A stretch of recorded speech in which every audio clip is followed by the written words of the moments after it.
basic को तो basic all पे है से इंग्लिश में तो ना इंग्लिश और तो ऐसे नो इंग्लिश से प्रॉब्लम तो बता तो इंग्लिश में प्रॉब्लम अच्छा बेसिक ऑल किया बेसिक तो हाँ वही का तो ये इसमें ना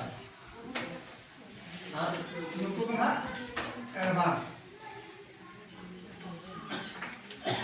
उनको तो मैट्रिक लेवल करना है अच्छा आप तो बेसिक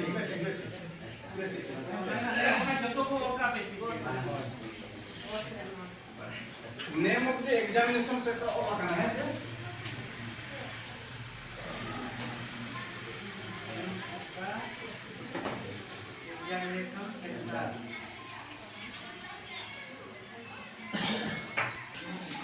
ऑफर को एडवांस करना है चाहिए एडवांस में मैट्रिक लेवल नोटा ओला करना मैथमेटिक्स एडवांस ओंडे ना ओला करना लातार ओला कान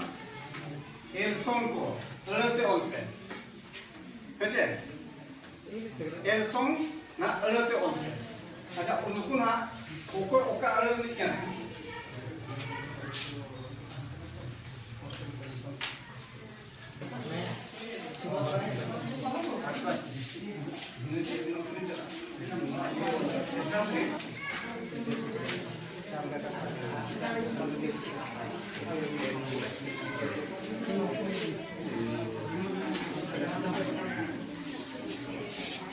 एडवांस को ना सा आने में होता है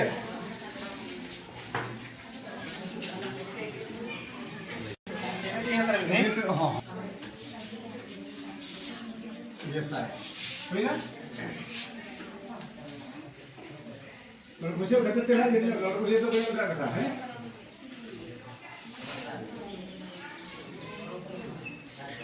कौन सा था बेसिक तो बेसिक एडवांस में एडवांस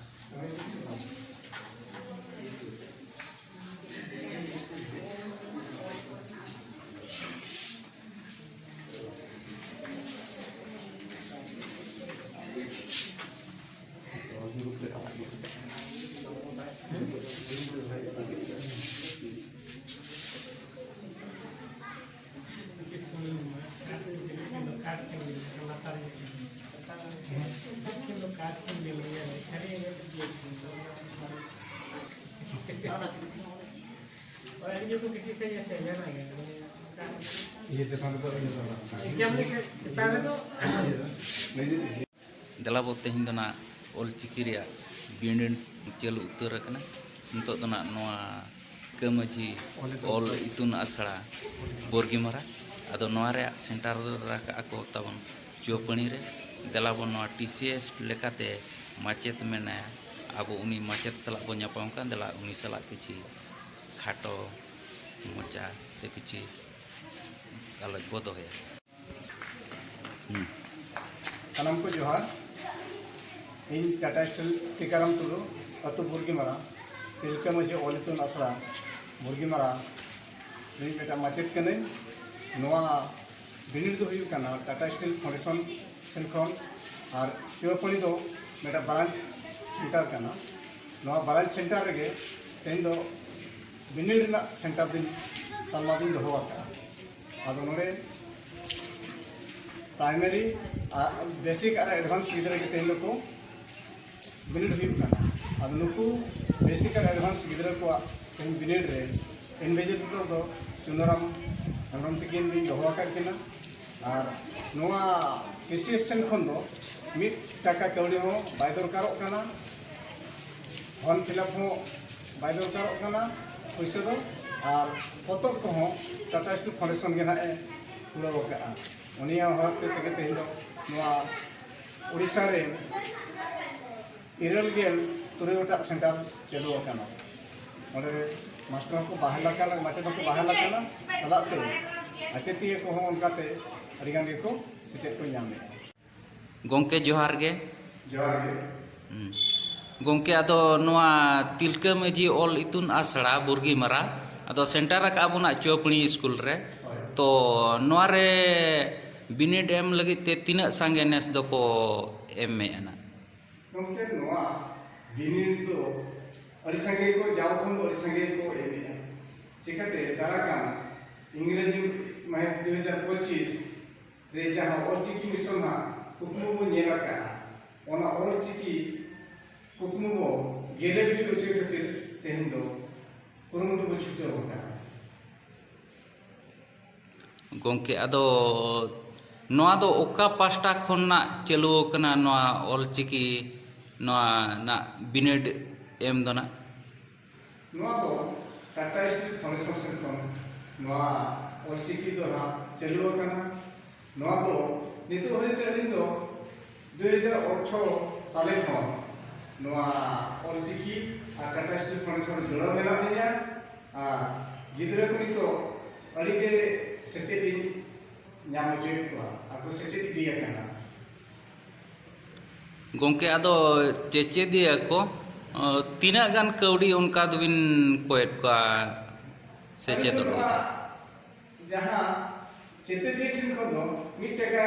ᱯᱩᱭᱥᱟᱹ ᱦᱚᱸ ᱵᱟᱹᱞᱤᱧ ᱤᱫᱤᱭᱮᱜᱼᱟ ᱯᱷᱚᱨᱢ ᱯᱷᱤᱞᱟᱯ ᱦᱚᱸ ᱵᱟᱝᱟ ᱪᱮ ᱯᱚᱛᱚᱵ ᱞᱟᱹᱜᱤᱫ ᱦᱚᱸ ᱵᱟᱝᱜᱮ ᱱᱚᱣᱟ ᱠᱚ ᱡᱚᱛᱚ ᱴᱟᱴᱟ ᱥᱴᱤᱞ ᱯᱷᱟᱣᱩᱱᱰᱮᱥᱚᱱ ᱜᱮ ᱱᱚᱣᱟ ᱫᱚᱭ ᱡᱩᱜᱟᱹᱲᱟᱭᱟ ᱟᱨᱮ ᱡᱩᱲᱟᱹᱣ ᱟᱠᱟᱫ ᱛᱮᱱᱟ ᱱᱤᱛᱚᱜ ᱫᱚ अड़ी जो ऑलचिकी को छुटे होकर करो तो गोंके जाव कोरे खन दो नेस दो चेचेदिया दो को बिस्ती कना चे को कम कना जाव कोरे खन अड़ी को बिस्ती कना चिकाते आगाम दिन ना को मेने ऑलचिकी मिशन को गेले भी होचे खातिर तेना इतो अड़ी संगे गिरा को छुटे होकर करो आ पुइलो बिनेट दो चे ताहे कना तेहना तो बेसिक सिर्फ तो ताहे कना बेसिक सिंह को तो ताहे कना साहेब आ एडवांस को तो ताहे कना एलखा तो गोंके एनकान तेहेन चेचेदिया को अड़ी नापाय ते को नोआ बिनेट दो को एम किया अड़ी 10 का 17 बिनेट को एम किया के चलू को जहां जे टाटा स्टील फाउंडेशन अबो चेतेत ये सचेत सुमुमा बांगे अबो अलगचार रू ओरम एने सेरेन जतो अबो सांताल समाज रे बांचाव खातिर ते नो दो कुरुमुटु छुटे होकाना और अबो हम चेंगा अनवा ने तो रेंज डांटा दसाई को नो अबो मालोटो काना नो को मिमिटा माचेते एमेट को आर को छुटे होकाना आर को चेदो काना अबो लक्ष्य जिस रेंज अतो तोरे मालोटो काना डांटा अतो तोरे मालोटो काना नितो दिकु आते को तलाम किते बिनती होता को अब सांताल समाज रे मालोटो उतरेगा दिकु बपला काना बाहा बपला काना बांखान ओ तो पे मन्नी से जो ओकर गार होइना नोवा को अब उन्हें खातिर तेहेन नोवा बिनती को अलिते ले आर लगती काना मा एनकान मुचे रे जोहार जोहार गोंके जोहार के जोहार के तो तेहेन नोआ तिलका माझी ऑल इतुन आसड़ा बुर्गी मारा अदो सेंटर मना बो कराव का चौपणी रे तो नोआ रे तीना गान चेचेदिया को हेज लेना जहां नोडे तेना अबो ऑलचिकी सांताल लैंग्वेज एनुअल कमीशन 2024 रे आना होय नो चौपणी सरकारी स्कूल ना सेंटर ना जोतो कना तो तेहेन नो सेंटर रे ओडिया एमा गिदरे को सेटरा कना ओना साथे बेस्तिनी नेरे कोनडे कुड़ी बुहिन को तबन ओडिया एमा को सेटरा कना और हमका करते कोड़ा निहर का जमते नौका के को सेटरमा जाओ का तन नेस्तो ओडी संगे और अड़ी जेती जेती जा नेस्तो संगे कना को ना कना अड़ी पासे को अड़ी नुकुनी सहारा को और हम अलिया मेंदो नितो जाना अबो पंडित और गुरु लोगों के का जहां कुमु ताहे कना हिजुक kan serma ha saya serma सेटेरो कना ओना इदि कते जतो कोगे जेमन बिकेमा saya serma चेकरे ऑलचिकी पंडित किना उइहे बांगुकमु ना गेलेबी जेमन अलिया हेतना नोकाली मेले होय अदो गोंके साय सेरमा मना पूरा लगी 2025 ना तो नेस मना नॉय 2024 चालू अकान गया तो 25 ते अबो बो चेष्टा खान दो गेले बिली हो चे बो बांगे हाँ अब जो चेष्टा खान तो मेना कर गया हाँ नितो खन में छुटे खान निहते को पूरा गया गोंके अड़ी नपाय कथा तो तेहिन नोआ बिनिट जहाँ को एम किया अबोरिन चेचे दिए को तो किछि नोआ रे अबिन ओकाल का आकार ते बिन हेड लेना तहन अलिंग ना